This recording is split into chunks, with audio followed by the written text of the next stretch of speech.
Lahat ng problema pagdating sa OFW, iba yung feeling.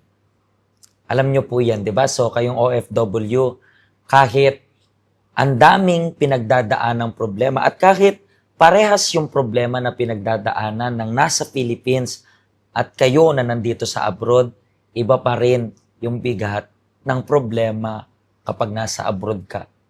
Iba ma-depress sa Philippines, iba ma-depress kapag nasa abroad ka. Welcome sa ating Be Empowered program. I believe na kayo na sumusubaybay sa program na ito, nakakapulot kayo ng mga lesson sa mga program. At speaking na iba ma-depress kapag nasa abroad ka, yan po yung kwento ng ating special guest ngayong araw na ito. Ano pong pangalan ninyo? Erlinda, Pastor. Erlinda. Yes. Okay, taga saan po kayo sa Philippines? Taga Bohol, Pastor. Bohol. Yes, Ano yung salita sa Bohol? Bisaya po. Bisaya. Yes. Paano yung magandang umaga sa Visayas? Maayong buntag. Magandang gabi. Maayong gabi. Akala ko nakalimutan mo na. Akala ko nag-i-incheck ka na ngayon. But anyway, so, taga Bohol ka, and Yes then po. ilang years ka na sa abroad total?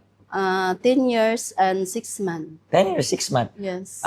Yung una mong abroad is saang bansa?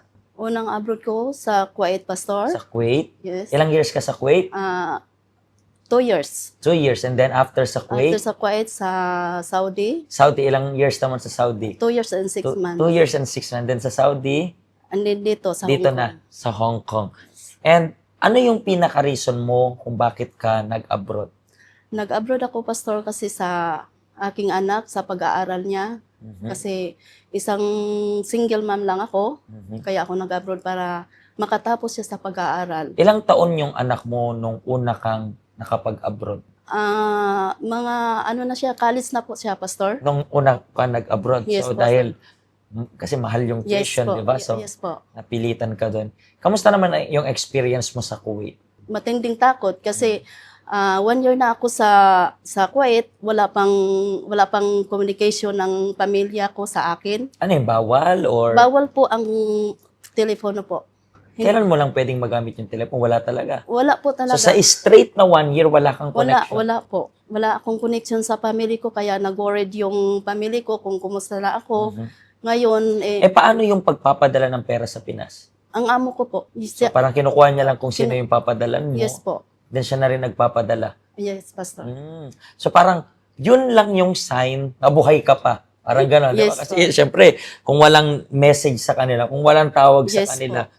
So paano mo nasisend yung mga transaction codes usually? Ano din po, sila na din po Yung amo na rin? Yung amo na rin po. Kasi wala po akong hawak na phone. Mahirap Kasi- nga yun. Yes po. Tapos, gumawa po ako ng paraan na para makunta ko sila na, i-inform ko sila na okay ako doon.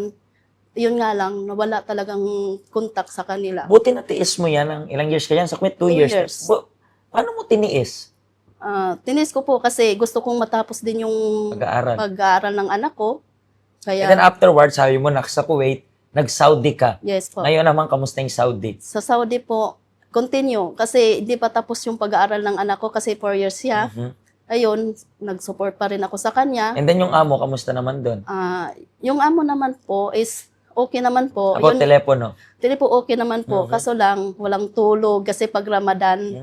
Ayan. Yan ang experience ko sa Saudi. Tapos, yung may mga kasama ka na hindi mo makakasundo. Kaya, Kasi hindi lang ikaw yung worker, parang hindi ganun. po. 4 po kami. 4 kayo. Yes. So, may nangyari na rin na hindi ka nakasundo, parang ganun. Meron po. Ano yun? Mga Filipina rin? Pilipina din po, Pastor. Filipina rin. Na Yun rin tinatry. ba yung reason kung bakit di ka na nag-renew? Mostly is, gusto naman nila ako ng amo ko. Kaso lang is mababa yung sahod doon. Hindi sapat. Mhm. And then, yun, nag-apply dito sa Hong Kong. So, anong reason kung bakit Hong Kong yung napili mo? Kasi mas Ah, mataas sahod. Yun, Yes, mataas ang sahod po. At saka, Ilang years ka na po ulit dito sa Hong Kong? magsi 6 years na po. Sa 6 years na to, nakailang amo ka na rin? Isa lang po. Isa lang, so Yes. tuloy-tuloy yan. Tuloy-tuloy. And ano yung parang pinakamadilim na part ng buhay mo na nasa abroad? Yun, naka-receive ako ng bad news sa aking pamilya na salanta sila ng bagyo, na watch out talaga yung bahay namin at yung hanap buhay nila. Tapos, mayroon akong naipon na. Wala po silang ibang pagkukunan kundi naipadala ko yung naipon kong pera. Kasi instead na yung pera na yun na iniipon ko, pang bili ko ng lupa. Kasi wala pa po kaming lupa at saka sariling bahay. Yun po ang purpose ko doon. Bakit ako nandito sa Hong Kong. And na-wash out nagkaroon ng bagyo, ne? Yes po. So, nawala, nasalanta lahat. Nasalanta lahat. So, yung ipon mo, you send naman everything. Yes po. Tapos, nag-end up na, walang-wala na. Yes. Yun na rin yung nag-cause ng depression. Yes po. Kasi ang hirap, mag-ipon na naman uli. Kasi Mga magkano rin yun yung naipadala mo that time? mga 70,000 pa. 70,000 Yes. pesos? Yes po. Tingnan nyo, masyadong malaki. So, I believe, kasi hindi biro mag-ipon Yes. kapag nasa abroad. Bakit? Kasi, ang dami mo pang kailangan isipin. Yung mga nag-aaral pa. And then, may mga gastusin pa doon. So, yung ipon na yun, hindi yun madali. Yes. And, minsan, yung totoo pa, minsan nakakawala ng gana mag-ipon once Mag-ipon. again. Yes. Na kapag nakakagana kapag nakakapag-ipon ka, nakikita mo malaki na. Yes. And then nakakawala naman ng gana kapag nagastos mo yung ipon mo. So, yun yung naging cause ng matinding Yes. kalungkutan. Yes po. And then, habang nasa depression ka, anong mga pumasok sa isip mo? Naisipan mo rin bang magpakamatay or hindi naman? Hindi naman po. Nung nagkaroon po ako ng depression, dinadaan ko na lang sa pag-iinom Mhm. para mawala yung depression ko. Para makalimutan Para yung- makalimutan lahat ng mga problema. Yun ang lang ginagawa ko, mag-inom. Mhm.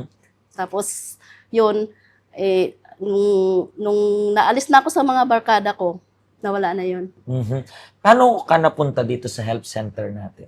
In-invite ako ng ka-building ko. Mm. That time na yun is, bago pa lang ako dito, Mhm. in-invite niya ako. Hindi na kami nagkita kasi gawa ng nag-pandemic. Mm. Tapos medyo nung okay na siya, nagkita kami sa labas ng building, in-invite niya ako. Yun pala, magkakilala na po kami. Sa tagal na po kasi, hindi na kami nagkikita. Kaya nag-try siya sa akin na in-invite niya ako dito. Mhm. So, yung una mong punta dito, kamusta yung naging experience mo that time? Naging experience ko po dito, malaking tulong po sa akin kasi about sa finances, walang mag-guide kung anong gagawin mo sa iyong finances. Dito is natutunan ko kung paano humawak ng finances. Pero actually, Yes. that's the very important. Yung sinabi niya na natutunan niya dito sa health center about managing yung finances niya. This is very important po para sa inyong OFW. Dito po sa health center natin, every Saturday and Sunday ng 3 p.m., meron tayong seminar kung paano nyo po i-manage yung finances ninyo. Kasi believe me, kayo po, especially kayo nasa Hong Kong, pera hindi kulang. Yung pera, laging meron. Kaso ang nangyayari is walang natitira. Bakit? Kasi siguro yung spending habits ninyo hindi maayos. Dito po meron kaming free seminar. Katulad niya na natututo. And makikita nyo po na yung pagbabago ng finances nyo, hindi magic. Mag-uumpisa yun sa sarili ninyo pag in-apply nyo yung mga teaching, mga practical teaching para sa finances ninyo. Ngayon po, kamusta na yung situation mo? Ngayon po, Pastor is, my finances is okay na. Mhm. Nakabili na rin po ako ng lupa, Nice. paunti-unti po. Mhm. Ngayon, hindi nga lang po cash, hulugan lang po. Pero at least nakakapundar ka na. Yes po. Hindi Pastor. katulad dati na inipon mo and then Inipon ko. zero naman. Yes. So, napansin mo na sa pagmamanage mo ng finances mo, nakita mo rin talaga yung pagbabago, di ba? Yes po. Kasi alam mo na yung tinuturo natin sa health center is napaka-practical. Yes po, Pastor. That's why kayo pong nakikinig sa amin right now. Come and see. For yourself na rin. Ikaw na lang rin yung tumingin, yung mag-testing para sa sarili mo. Kung ano yung mga sinasabi ng mga guests namin. I believe, kung susubukan naman, walang mawawala.